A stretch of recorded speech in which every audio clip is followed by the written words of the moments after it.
Hey, good afternoon. How you guys doing? I'm Weld Pond, associated with The Loft. I was a participant in the MTV, I'm a Hacker special. And this is Tommy Pickles here.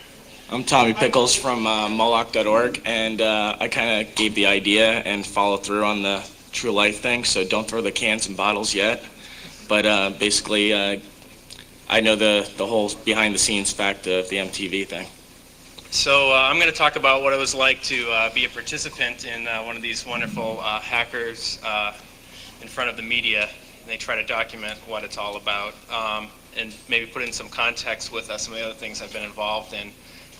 Tommy has the inside scoop, and he knows the most about it, so why don't you recap for people who didn't see it exactly how bad it was. Okay, basically, if anyone saw the travesty that MTV did put on, I no longer work for MTV, obviously, anymore. But basically, the show showcased 3 or so hackers, all teenagers. Basically, a true life series on. It looked like a Road Rules of hacking, basically. And it was, throw in the real world and whatever that show is on at night where everyone has sex with each other. It was basically it was a horrible media catching idea. The way it started, way back when, I guess it was a year and a half ago, correct me if I'm wrong, but there was a Miramax protest where we protested for the sake of Kevin Mitnick and the whole Takedown movie. Well, what happened was I went up to MTV and I said, I got an idea for a show here. Why don't we do a thing on Kevin Mitnick and show how they're really not paying attention to his rights at all, and kind of showcase the media in that aspect. So they started working on it. Now I know Isaac was interviewed, a lot of us were interviewed. They even came to the 2600 meetings. They were really doing a good spot at covering government and hackers and the whole scene. But then it took a wrong turn, and I don't know who did this. I'm not Serena Alchol was one of the people. Anthony Lappe, I think his last name is, was the other producer on it. They both somehow came up with this idea of dropping all the footage. They dropped the footage of all the well-known hackers in the scene, pretty much. Loft had a 50-second spot. 2600 didn't have anything, and pretty much they were given credit at the end, which was funny. I didn't have a spot in it. It didn't bother me, especially for what came out of it. And they didn't mention Kevin Mitnick at all. They had some really good footage, FBI footage. Basically, they took 3 hackers, Shamrock, Mantis, and Chameleon, if you know them. 2 of them are not so well known. They ran Parse. Chameleon, well known for getting busted. But basically, what happened was Shamrock had this idea to fool MTV. He said that he was going to take this disc, hide it at a friend's place, go over there and lead MTV on a goose chase. And it looked stupid on TV, but the day after, he gave this big public apology and said, I'm sorry, but I had to do it. It didn't go as far as he wanted to. He actually wanted to lead MTV all the way out to a parking lot, like out in some military base, have all these white cars pull up, and pretend he gets busted and make it a huge media event. Well, MTV wasn't willing to go to that length. They stopped following and go, this is crazy. So they aired this product. I mean, it was just literally crap that was just big ball of crap. Shamrock puts out this apology. It gets re-aired after this apology. I mean, it's like if I fall down off of the stage, I'm not going to play it over and over again because it's not going to get me ratings. So basically, they did it though, and I turned to Serena and I said, why did you play that? MTV is being made fools of. You just were basically lied to and you're showing me, oh, we got caught, oh, we've been lied to. And she said, no, he lied to all the hackers out there. So basically, that's what wrapped up with the hacker show. And from my idea from a takedown protest turned into this MTV Road Rules, real world type of crap, and then put on MTV for everyone to see. That's what basically happened. Well, as a participant in the show, I would say we were pretty duped into what the whole thing was going to be about. And this wasn't our first documentary. The Loft has been in 5 or 6 documentaries before, ranging from small things like Annalisa Savage's Unauthorized Access to things by the BBC, and recently one by A&E Networks on, they called it E-Terror. So, you know, we were pretty experienced with sussing out reporters before and figuring out what the hell they were going to talk about, because we don't want to be basically involved in a show that's just all about criminal behavior. You know, we want people to really understand the message of what hacking's all about, of questioning technology and exploring, and what a lot of things that motivate us. So what we did was, which we do with a lot of these media things, is we try to interview the producers, the writers, before the thing happens, and try to figure out what their message is. And I actually got an email. I think I have the quote here from Anthony Lappe, who was one of the producers. And this is how he started out, like what they were going to do with the show. He said, quote, "Our goal is to give a balanced and informed look at hackers and hacker culture." So if anyone was more informed about this, it was definitely MTV. You know, I think Emmanuel and a lot of the other 2,600 people spent days talking with them. I know we spent a full day at the Loft showing them about hacker culture, what we do, and they basically chose to completely ignore it. I mean, it's practically criminal that they just completely ignored reality, and they call it a documentary. It's supposed to be a documentary. So when you go out and research something, and you find out facts, and then you just completely ignore them and slant the story, you know, it's basically lying and fraud. So some of the stuff we talked about them with was a lot of things we play with at the Loft. We talked about a lot of our hardware hacking, like with mobile data terminals and packet radio reverse engineering, modifying cell phones, pagers. Talked about some of the tools we had written in Loftcrack to expose vulnerabilities. And basically they ignored that. The 50-second clip they had of us, which was a lot more than they did for the 2,600 people who I think spent a lot more time with them. I think the clip showed me playing with my laptop connected to a scanner, showing them how you could intercept the ACARS traffic and watch the locations of the planes coming in and out of the airport. And then they thought it was a big deal that we could tune into Bosnian radio over our shortwave. You know, so they were very, very clueless, completely clueless, and sometimes no matter how much education you try to do, if the people are dumb, it just doesn't matter. You know, I mean, some people just don't get it, and no matter what we did, it seemed like they just couldn't get it, even though in their mind they thought they were being balanced and they were going to be informed because they had some idea that that's what journalists are supposed to do. They just didn't seem to have the capability of understanding. And if the person can't understand, then you're sunk. So, you know, we find this all the time with the media. A lot of times they just can't understand. And after like doing these things for, especially this latest MTV thing, I've been kind of jaded about it. But I think there are things we can do because a lot of the reasons that we at the Loft we want to do these things, besides like the fun and glory of being on MTV, is because we actually think that we're going to educate like young and impressionable people about reality, as opposed to yet another story about someone's idea of hackers, actually educating them to the reality of it, and it never seems to work very well.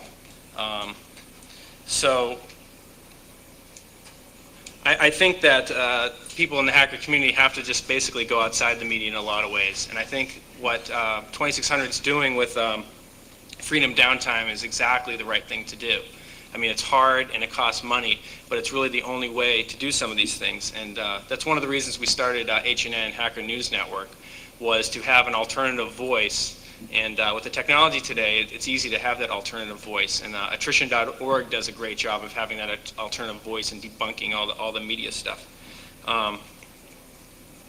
So I think those are the things that this MTV type thing is just going to continue to happen. It was really funny too. I hate to interject, but it was entertaining the fact that MTV actually listened to what people were saying on the outside too. Because when the show finally went into this produced kind of thing and they showed it to me, what did I do? I went and blabbed my big mouth to every hacker I knew and said, "Oh my God, did you see this thing? Oh my God!" And I went to DEF CON last year, and I talked to the Parse guys and said, "You know what they're showing? You know, you guys are the headliners and you look like crap."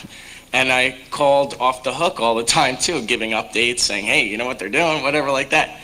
It came back to my desk saying, "You're talking shit about the show? Yeah, it's crap."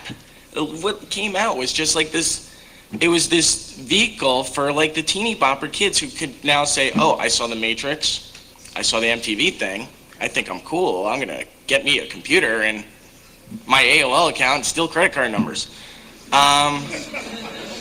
It's basically come to that vehicle with MTV where everything is sensationalism or shock value. I mean, basically, this is one reason why the show does do these Sex in the 90s programs, and you could see two pimp daddies go on the town and score with some young girls and shit. It turns to that mentality. So doing a computer show on a network like that, it was a lose-lose situation, no matter which way you looked at it. So basically, I don't think that they ever planned to do something smart. Actually, they wanted to generate revenue, and that's the only reason that they actually did it. No, definitely. So I don't know.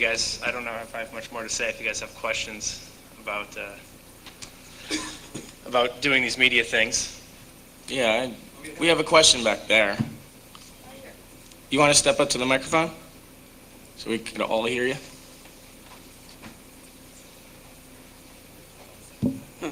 I don't really think that you should trust any of the TV media because, as you see what happened with MTV, they totally ruined the story and they made it look like all crap.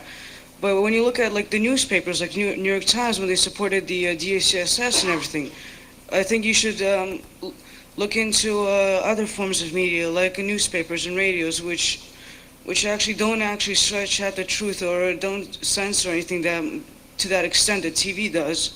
And since they're not that big of a corporation, well, New York Times probably, yeah, but they still it's like a company which actually allows you to say things truthfully. But like all the news channels, like Fox 5 or whatever, they censor a lot of the stuff out. Like some specials you see on the news, they're really. They're either boring or totally fictional. It's like a science fiction movie you could watch anytime, like in late at night. So there's definitely a whole spectrum out there of people who are actually real journalists, and then there's things that are just sensationalized, and it's really scary the amount of stuff out there which is just sensationalized stuff, and they pretend they're real journalists. Some of the better things that we've been involved with before was the BBC, or we did interviews with the Jim Lehrer News Hour. These are credible journalists, and most of the time in the newspaper it's the same way. I don't know what we were thinking being involved with MTV, but that won't happen again. It's like talking to a British tabloid reporter. They're always gonna take them something and gonna make it into something you never even thought would be even possible. Like, for instance, what happened with the MTV thing. Yep. Thank you. Any more questions? Back there?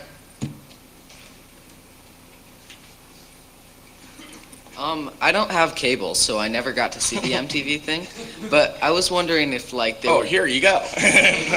Sorry. I was wondering if there'd be any chance that you guys could show it at the conference for people who missed out. It is possible. I'm not really sure you'd want to see it. I'm telling you, it's like watching a car wreck. I mean, it's really bad. I mean, if you take out the commercials, you got 20 minutes of like, you know, the worst thing. I mean, it just gets you angry.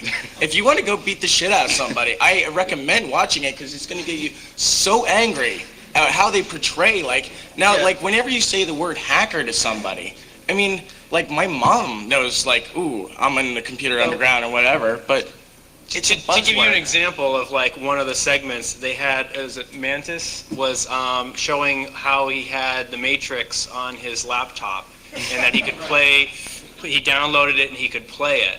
You know, I mean, it was He just like, downloaded the Matrix. he downloaded the Matrix and he was playing it, and Serena was like, ooh, that is so cool that you can do that. Like, he is so elite and skilled that he can like click on a URL.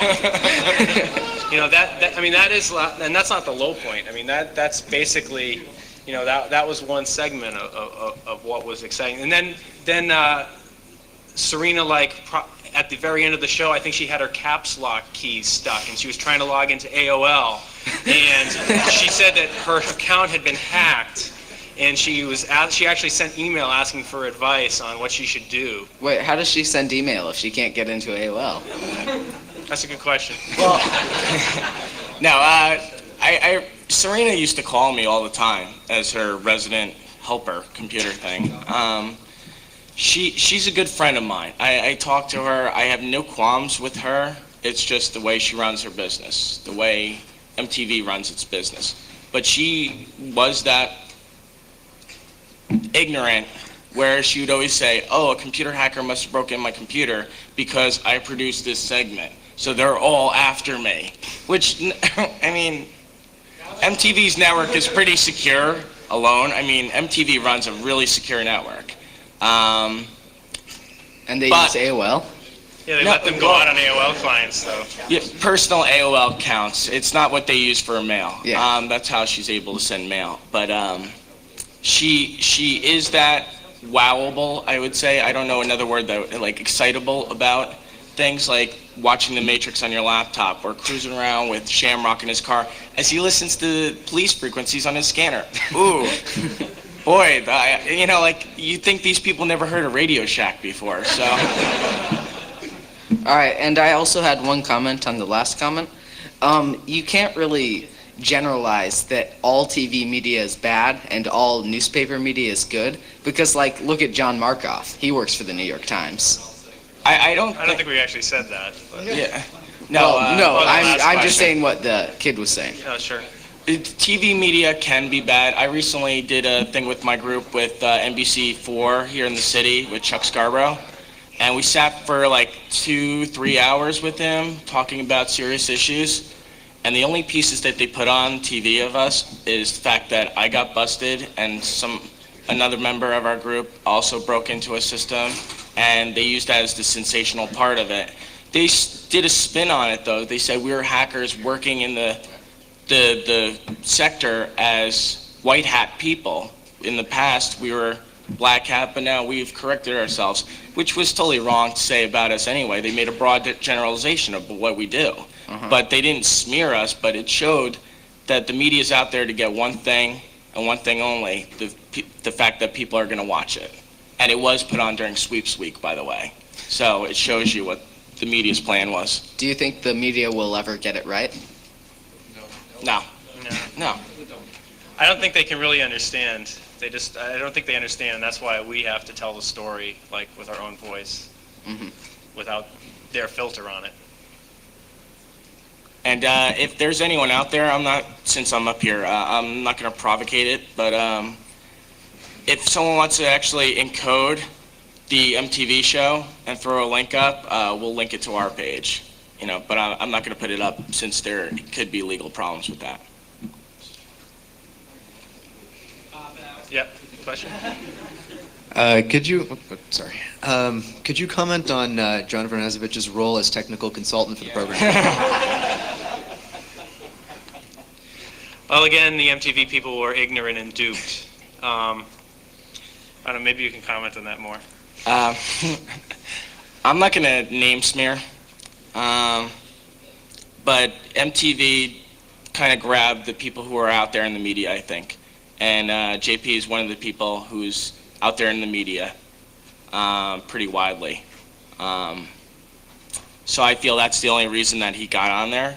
Whether or not he did a good job. He really sussed out that Shamrock deal. Yeah, I mean, like, I don't understand even people who would, it just looks so cheesy, some guy standing up against a blue screen pretty much and like lecturing about security. I mean, it seems so Hollywood. So I really don't have a good comment about it, so I'll leave it at that. There's a question in the back there? I may mention one thing quickly. Regarding the Times comment, what you have to keep in mind is that Anthony LePay, who was the fellow who kind of, I assume, was called in for this or somehow related, I don't even know how he got related, did a piece for the Times in which he interviewed 3 hackers, 2 of which were Shamrock and Mantis. So he's already been in print with these particular individuals, which is why I think he approached them for this show when they decided to scrap all the rest of the stuff that we gave them. And it was like, it's interesting you mentioned this guy because before we got involved in this, I did a little research just to see, like, is there any real journalism behind this thing? And the guy, he has a degree from Columbia School of Journalism. He's written specials for the New York Times. So I was like, well, he must be a real journalist. But, you just can't really tell what's going to happen. And Serena is actually very well voiced also. She's won awards when she was like 14 for news agencies out in California. So, I mean, they're pretty good reporters before they came to this thing. But, I mean, you're looking at a channel that was all music and then started putting shows on because they had to put some filler. Oh, my God, not enough music. Let's put Real World. I mean, it's just... it become that engine, and what do they do after that? They spin it off and make M2, which you can only get on satellite now. But what about MTV? No music, an hour? Actually, MTV does play music between 8 and 10 in the morning, but then it's like Beach MTV or whatever the hell it is. I don't know. Question there? I think that the generalization that all TV media is bad is kind of bad generalization. I would actually, this is also a little generalizing, it mostly happens in the United States because you have the giant media conglomerates who, of course, their sole reason for being is to make money. The only way they can get money is by getting, like, the little people to watch. Not little people as in kids, but, or dwarfs.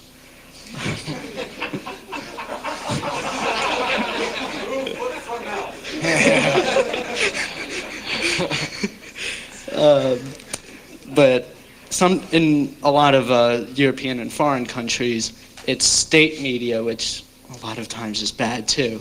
But it's mostly about just journalism.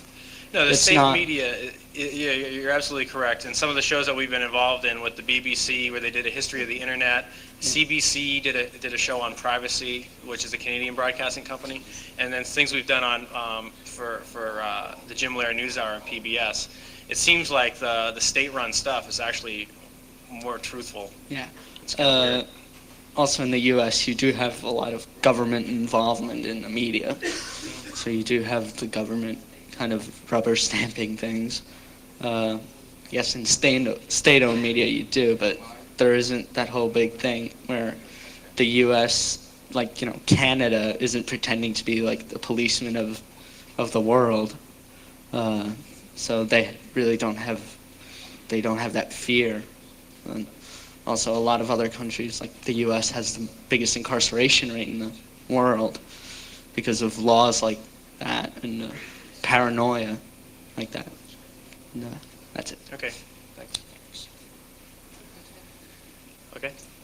A lot of people are saying that this is all the media's fault for getting the whole hacker thing wrong.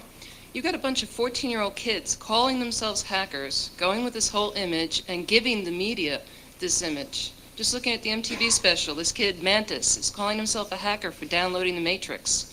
He's not a hacker, but how's the media supposed to know when the whole hacker community can't define what is really a hacker? Is it somebody who breaks into systems? Is it somebody who just dyes their hair different colors? Is it somebody who's technical? Is it somebody who can figure out some rune sets, you know? But before you blame the media, figure out what you are going to define to be a hacker, and are you going to let these kids go around calling themselves hackers when they're just downloading scripts? Well, I think what we're doing here is talking about how, these people were called hackers by someone else. We don't have control over who MTV calls hackers. We spent, 2600 spent days, and I know the law spent a few days informing these people, but we can't, we don't have strings that can control them, what they say a hacker is. All we can do is try to tell people what the real story is, but the problem is that the media can make a decision to not listen to us. So that's what I was saying about earlier, that we have to do our own media, like with stuff like with, Freedom Downtime, attrition.org, Hacker News Network. We need more of that, and you're right. But there's not really much we can do when a place like MTV decides to slant a story one way. What control do we have over who they call hackers? Well, what you can do is denounce it as you're doing, and as attrition does, but also bring up the point that if a script kiddie is going out there calling themselves a hacker and they're not, denounce that also. We're going to hunt them down. Hunt them down.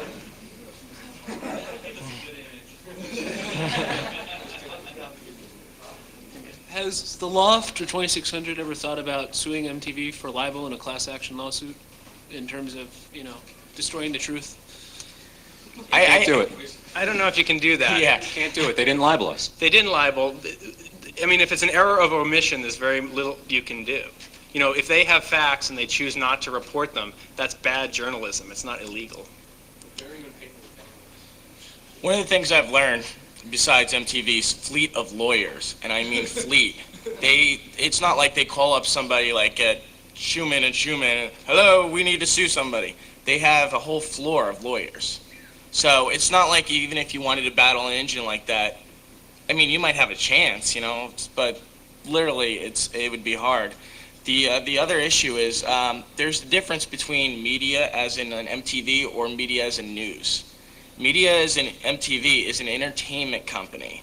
News is news. That's a state-run type of project. So if someone interviews you on the news, like Hillbilly Bob, and your neighbor gets hit by a car, boom, oh, I told him get hit by a car, and you look stupid as hell with your pants down, they could broadcast all they want because it's newsworthy. But the problem with MTV is it's entertainment, so therefore they have lawyers and they have all these contracts that you sign when you participate in a certain act because they get paid for it. It's a money-making engine. Yeah, the difference between news and entertainment is whether you really, like even documentaries are entertainment in a lot of ways. If you've ever been interviewed by a real news organization, you don't have to sign a release form. If it's real news, there's no release form. They have a right to tell that story. If it's something which is entertainment, you'll have to sign a release saying it's okay to use my image. And that's really the difference. There's actually very little real news in this world. Most of it is entertainment. Good. One of the disadvantages that any subculture or group or political organization is going to face is misrepresentation in news media. The reason that MTV is going to show only certain segments of a quote-unquote hacker or any other subculture is that that's going to be what people are interested in seeing. People watch Dateline NBC and MTV specials because it's interest, it's something that they don't understand. But to show what a hacker truly is or what any socio-political group actually is, it's going to be pretty boring and it isn't media savvy. If any one group wants to change its image and improve it, you have to make what you're doing sexier so that is interesting. Make people actually care. Say again? You're saying halter tops? I'll do it. I'll tuck this thing up. Yeah. No, just the average person on the street that does not have any interest in the internals of Unix or network security isn't going to understand what people do on a day-to-day basis that do hack systems Well, or I hack think code. what you have to do is you have to make it real to them and show them their vulnerabilities of doing things like online banking. Show how the stuff that we're dealing with actually affects their lives, the information that we have to give, and the way that we explore and we sort of are a counterbalance against like proprietary systems and technology. Show how what we're doing actually affects their general lives. That they really need people like us, and they need people to question systems. One of the caveats to that is if you're showing the vulnerabilities of these systems, you're not showing, the people aren't going to say, oh, well, we need to get you to help us get rid of these. They're then vilified as being evil for having this information. Well, despite the fact that the government has this information and has the ability to do all these things it as isn't well. always that. It's not, a lot of it is privacy-related stuff. Where when you expose these privacy issues, you're not the bad guy either. So I mean, there's an aspect to that too. Well, I think in the popular culture is going to view, like, if I show my mom that I can sniff her password as she's typing in her information on online banking, she's going to freak out. But if I show her these are the steps you need to do to make sure that that doesn't happen, and then show her that it is possible, it's better. It's just a different spin on how you disseminate information out there. Thanks. Preface this with saying I'm an outsider. I don't know Shamrock. I don't really know any of the people that produced Parse, or if it's still around, if they're producing it now. But I do believe that we need these kind of outlets, that the technology is enabling us to do this. My question or comment is, I felt sick to my stomach when I saw the thing, but the thing that I felt worse about was one of the lines in the van, I got into hacking for all the wrong reasons, and how I hold Shamrock personally responsible for a lot of this. I know you were being a little easier. We don't have to dog anybody out, but was he there to really lead them on a chase, or was he there to promote Parse? And when things went bad, he tried to have this alibi. And I don't think we should. Parse could have been really great. They had the viewership. I didn't really think they had a lot of content that I was interested in, but I was supporting them. And we had links on our page, and we were like, wow, these guys are really doing stuff. They have a budget, they got camera crews. And then all of a sudden, because they did something that we rail against, they became hypocrites, and they lost all of that. So this one avenue that we had, or outlet, self-destructed. And I'm not sure if you know anything about what happened, but I don't buy it, personally. I know Shamrock, and I've hung out with Shamrock, and I'm not gonna slander in any way the guy, but we were supposed to attend Freaknik last year together, and he was gonna fly down with me, and he just flaked. Somehow he got up late or something like that, missed his flight. I met the show's producer down there who interviewed me and also asked me if I wanted a job. His job was in jeopardy then, and if you've seen Parse towards the end, Shamrock was no longer a member of Parse. It was, forgive me, I don't know her name, and if she's here, I feel really bad, but someone else knew. Yeah. Excuse me? You mind if I crash? Yeah. Thanks. Streak. Yeah, hi. Is this one even live? No, it's not live. There it goes. There you go. In regards to the second generation of Parse, I was actually a guest twice. Her name is Ellen. Thank you. And unfortunately, I think the damage was done at that point, where, now, granted, they're not the only media outlet. You can hear me on Off the Hook, Tuesday nights at 8 on WBAI. Shameless plug. But, yeah, it was, I was called in as a guest twice, but really at that point, I think the damage was done, and people were just disgusted with it. If you look at Pseudo TV now, I believe they have, 4 channels? Yeah. Which shows you, in the beginning they had like 30, 40 channels. One of them being BizTech TV, I believe the URL was. Yes. They did have a lot of content, and they did have a lot of computer content. One of the things you got to realize in media, though, a Unix shell prompt is not interesting to the consumer. It'll never be, no one wants to see you look, oh, look, bash. They're not going to give 2 rats' ass. But if you show them something matrixy, I could bring up this display. I mean, look at the movie Hackers. I mean, just imagine, you show that to a viewer, it makes money. You show someone a documentary, forgive me for all the CDC people who might be here, but disinformation. It was a 15-minute movie. They sold it, but it was viewable online. The only people who watched it were hackers. So there's a means to an end there, where it's only going to be out there if it's sensationalism. Whether or not the hackers have to change is a question that can't be answered right now. But media sure is not going to change, because they are a money-making engine, and that's all they're ever going to be. Just a quick note, and I think that this may be timely given that there are a number of TV cameras and microphones and such prowling around. I'm sure Isaac knows what this is in reference to. That really watch what you say to everyone, especially the media, because they do like to edit, and I experienced this personally. I don't know if you remember my face from the beginning of the show. Yes. But, well, you remember, as I mentioned. I recall. Yes, but I... My condolences. Yes. But they did really make me look like a fool. And if you remember the quote I said, after that they edited out, of course not. Trying to exercise a bit of personal responsibility. But just a note to everyone to make sure that you don't say anything that could be clipped and edited to make you look like a fool, destructive, ignorant, what have you. Thanks. Well, that's something that happens. I mean, they're going to take the bits and pieces.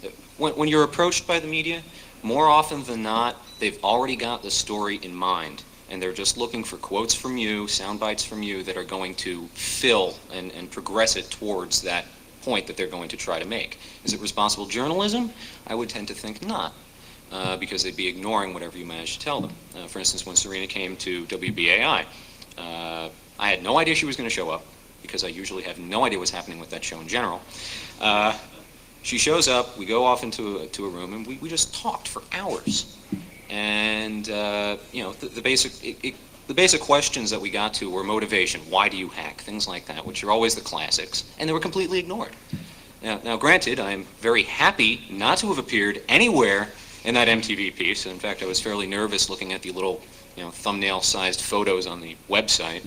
But if you do talk to media, realize that they're approaching this already in their mind. They have an idea of what they want the article to be, and just be careful about what you say.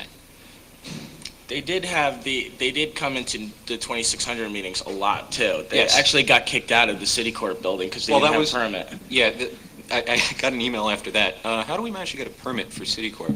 They showed them to the security guys. But they had total view of the subculture. I mean, they had total access to it. They talked to a lot of people, so they did make an effort. When I talked to Serena about the cutting room floor and all this footage that was just totally pushed aside, her answer was it wasn't her, it was Anthony. So, I mean, I'm sure if I posed it to Anthony, he would, hey, it's her, whatever. Brother and sister there or something, I don't know. But basically, they did have access to that footage. Why they ignored it, the motivational ignore, I don't know. I don't know why. I just have a couple of points, but because the past couple of people have pretty much said what I was going to say, almost, except for that sexy thing. I think that is the entirely wrong way to think about it. To think that we have to go to other media and make what we do look sexy for them. People aren't going to be interested in Unix shell prompts, so you shouldn't. It's not your responsibility to make them interested in that. It's our responsibility to put our own content, make our own films, publish magazines and things like that, and be a little active in presenting what we want presented about us, not to find somebody else. Because we could sit here all day and argue whether or not this television reporter is a real news reporter, or that newspaper writer is a real news writer, and it's not going to get us anywhere. So I don't think that we should be striving to make it look sexy to them, or to try to come up with a soundbite that they'll be able to use that won't make us look bad. Because I don't think you can blame MTV for what they did. They're going to take all the footage they had and they're going to cut it the way they think looks like a news story. They're not knowledgeable about it, so they're not going to say, well, this part makes them look bad and this part makes them look good. They're going to say, whoa, this part sounds good on TV, and that's what I've thought about them the whole time. And that's the thing, because we're them to the news media. So we should be actively trying to do our own thing. And eventually it'll, by osmosis, hopefully someday there'll be somebody out there that might have some, good idea of what's going on. Well, this is what Tommy was saying, where basically they were interested in grabbing eyeballs for their advertisers, and they're going to do the most sensationalistic thing they can do. I got a kind of rhetorical question. Yeah. How many people have seen National Geographic magazine? How many people actually read it? I mean, it's what are you going to do out there? Like, if you're into that Geographic without reading it. That doesn't even make sense. No, it's the fact that if you're into a Unix shell prompt, you're going to watch it. If you're not interested, you're not going to watch it. The media is driven by money. People need jobs. That's my point. Yeah, they don't serve you, they serve advertisers. But the point I was trying to make is that you shouldn't try to serve their advertisers for them. You shouldn't say, well, they're not going to be interested in that, I'm going to give them something else. You should say, this is what I am, and if they're going to misrepresent it, well, then I'll fight that injustice when it comes around. But otherwise, it's not my responsibility to try to educate them and make a Unix shell prompt look sexy. Because when you try to make it look sexy, you get the movie Hackers. I agree. That's what you get. Yeah. Okay. Actually, I'd like to disagree with his last statement, but more importantly, make a bigger comment that if we created our own media, then it would be just catering to us. We'd be the only ones reading it. The way to do it is to try to get print within the mass medias, and I don't think that MTV is the right forum. I think that whether it be trade journals like Peace Week and others that a lot of times are clueless but can be made clueful, and the way you do that is not by taking interviews all the time, although that's an important part, but generate your own content. A lot of these magazines are looking for people who are knowledgeable in the arena. If you generate the content, write an article and submit it, more often than not, they're going to print it because they want to be able to capture audiences that they don't currently have. The place to start, though, is in the trade journals where people do care about Unix prompts and Bash. You start there and you generate some interest there, and things that are in PC Week and in Information Week and all these things that business people read eventually do get out to the New York Times and Newsweeks. So the way to do it isn't to say, well, I'll wait for some interviewer to come to me and then I'll try to give them a good story. Write the story yourself and submit it to the journals that you think it's appropriate for. Generate the content. The more content is out there, the more likelihood of a chance of someone else picking it up and then bringing it out to the masses. I think that's excellent, and that's definitely a thing to do. If you can, like, try to build a relationship with reporters. They're very approachable, and get to know editors if you can. You know, with email now, you can actually do that, like with your local paper. Get to be a resource for that, and if possible, write a column and do that kind of thing. And that's a way to counteract this stuff.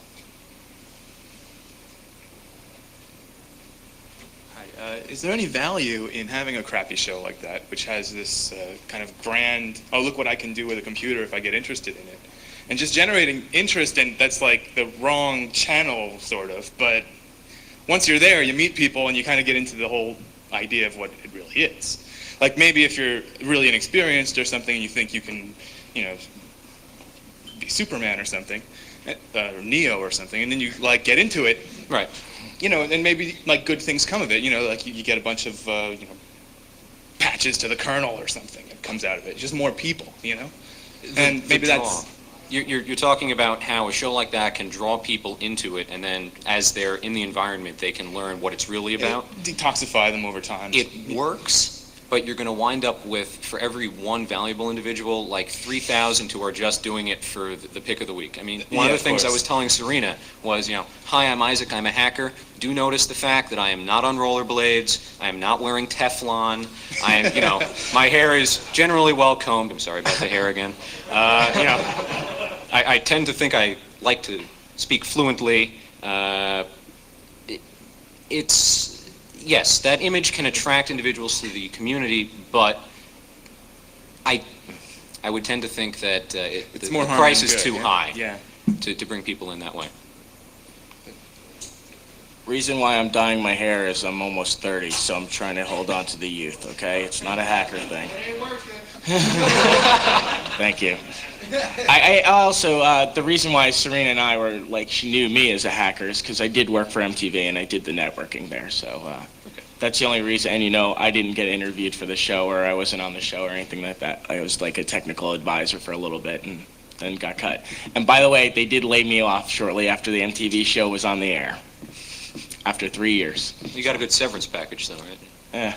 Okay. It was okay. It's okay, Severance. Yes, I would just like to mention that when I saw the MTV special, I probably caught like the last, how long was it, like an hour? Half hour. Half Yeah, whatever, I caught the like last half of it. And what I saw of it, I really saw as harmless and, you know, coming from MTV, it was like a lot, like, it didn't really send much of a message to me. It just sent like a perspective of like, you know, Mantis and all these like fake hackers or whatever. And then like, you know, then I see movies like Hackers. That movie, that one, like, really, that's more of a travesty than anything to me, because, like, you know, they got, like, all these people, weird color hair and everything, and, you know, I mean, no offense to you or anything. I got weird color hair, too. Yeah, we just have to keep doing that, you know? But, you know, like, you have to, you know, they have this style about themselves and everything, which is, like, you know, that's how you be a hacker and stuff. And then, like, I also think, like, the reason people have to categorize us is because, people don't listen to like don't listen anymore. Like a lot of like people that are outside our interest. Like, you know, I try to explain to my cousin about how to do this and that with a computer. She looks at me like, huh? And like, you know, they treat us like sorcerers almost. You know, we're like the wizards with our like little Bibles and books in our rooms and everything like that. Any significantly advanced technology will be indistinguishable from magic. That's right. But that's what it is. It's just, I tell you the truth, I almost feel like the wizard Gandalf from Tolkien now, because I've like, you know, I really don't know how to say this, but, you know, it's just like, we're like special or something. I don't know about special. You mean like ride the short bus? Because like, if I could be categorized in that way, it would be much. I'd say it would be a better solution than actually being categorized as a hacker for what people think of us right now. Yeah, well. I don't introduce myself to people at work like, hi, I'm Tommy Pickles, I'm a hacker. Because you know what? The first thing they do is they think I'm out for an evil reason. I'm out there for an evil purpose. Or the other reaction I sometimes get, because I do try to sell myself, I'm a consultant, and you know, I get called in as Isaac the hacker. They'll come up and say, oh wow, can you do this? Like, you know, crash an airplane or steal my credit card info, or, hey, you know, I'm having a problem with this divorce case. Do you think you could find this info on someone else? And you just look at the guy and your jaw drops. And, are you serious?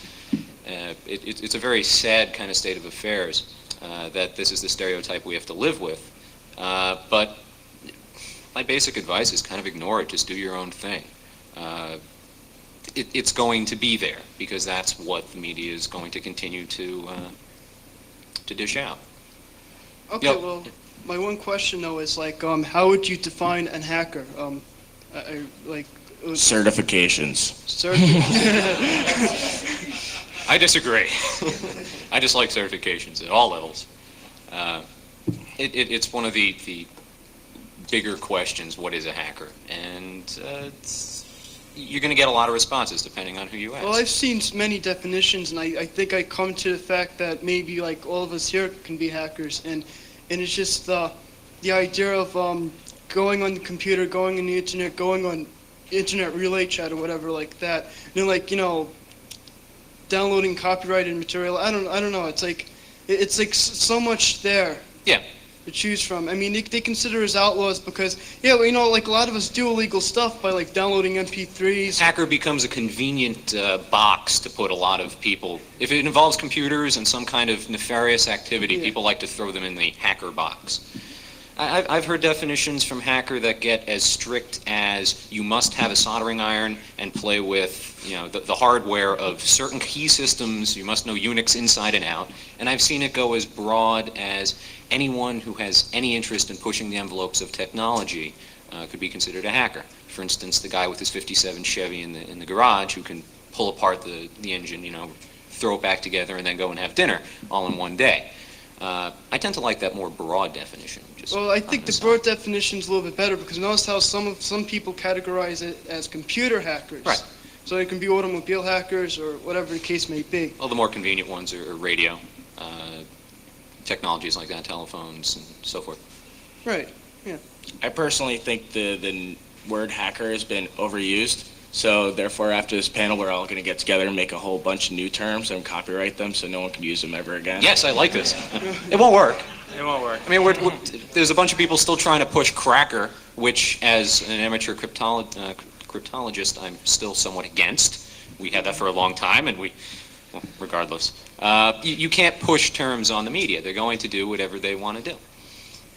Remember, you as a viewer are a commodity. When you watch a television show, the station is not trying to deliver to you. It's trying to deliver your eyes to the advertiser. You're the product, so far as the media is concerned. So they're not going to investigate this stuff too deeply because there are very few people who are going to call them on it.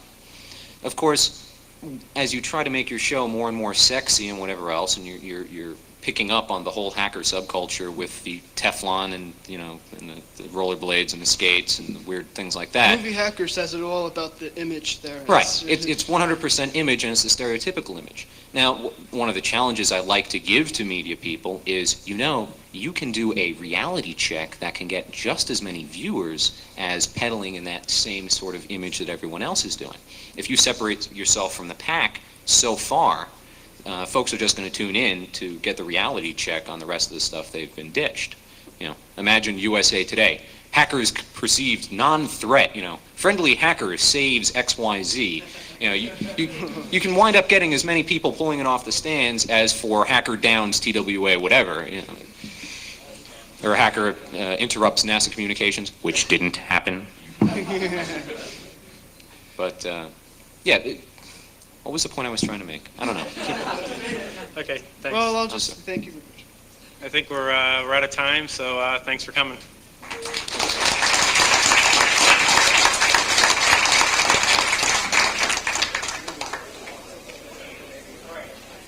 You're all good hackers. Okay, in a few minutes we're going to start our hacktivism panel. If any of our hacktivism panelists are here,